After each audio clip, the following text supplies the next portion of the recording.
तुकाराम महाराजांच्या 400व्या जन्मशताब्दीच्या निमित्तानं विविध ठिकाणी कार्यक्रम चालू होते, राबवले जात होते. आपणही तुकाराम महाराजांवर काही करावं असं एक त्यावेळेला मी माझे सद्गुरू आनंद सोड आणि या नाटकाचे दिग्दर्शक तेच आहे, त्यांच्यात चर्चा चालू होती आमच्या. आणि मग वेगळ्या वेगळ्या जुनं काही करावं का, तुकाराम महाराजांवरच्या एखाद्या कादंबरीचं काही नाट्य रूपांतर करावं का, अशी चर्चा झाल्यानंतर सोलापूरला एक सुप्रसिद्ध आंतरराष्ट्रीय ख्यातीचे शिल्पकार आहेत भगवान रामपुरे म्हणून, त्यांच्या इथंच त्यांच्या शिल्पशाळेतच बसलेलो असताना त्यांनी असं सुचवलं की योगेश तूच का नाही लिहिलं. मी तिथं पटकन हो नाही म्हणू शकलो, पण मी सकारात्मक प्रतिक्रिया दिली, कारण मला स्वतःचा माझा अभ्यास कमी आहे असं वाटत होतं. त्यानंतर 1-2 दिवसानंतर या संबंध दीर्घांकाचा फॉर्म आम्हाला सुचला की तो कशा स्वरूपाने करावा.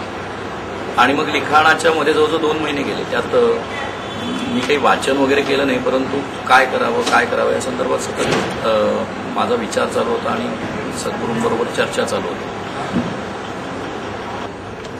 आणि मग त्यांनी मला एका क्षणी असं सांगितलं की योगेश, कुठलंही काही मागचं वाचन, काही पूर्व इतिहास वगैरे याच्याशिवाय जे सुचेल, जे वाटेल त्यावेळेला आपल्याला त्या पद्धतीने सुरुवात करायची आणि लिहायला सुरुवात कर असं सांगितल्यानंतर कदाचित लोकांचा विश्वास बसणार नाही, परंतु हा चमत्कार आहे की 13 दिवसात या 13 सेगमेंट्स लिहिले गेले आणि ते एक टाकी एकेका दिवशी एक सेगमेंट लिहिला गेला.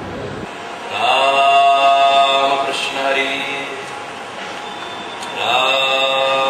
कृष्ण हरी,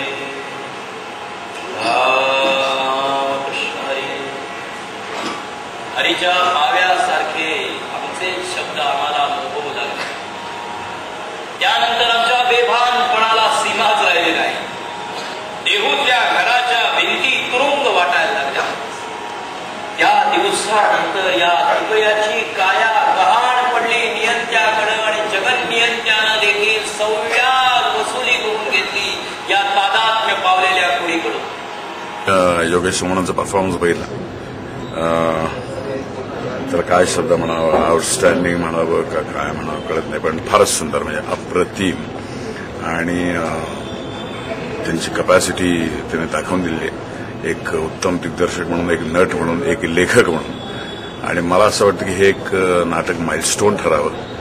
जास्तीत जास्त लोकांनी हे नाटक बघायला पाहिजे. संत तुकारामांविषयी त्यांनी केलेलं आणि दोन्ही भूमिका त्यांनी अप्रतिम केल्या, याबद्दल वादच नाही. त्यांची रेंज जी आहे त्याची कल्पना याच्यावर येते. स्वतः लेखक, दिग्दर्शक आणि एवढं पाठांतर चोख, हे मला आश्चर्य या गोष्टीचं वाटलं की एकाही ठिकाणी तो माणूस कुठं अडखळला नाही. ई सकाळसाठी सुभाष इनामदार, पुणे.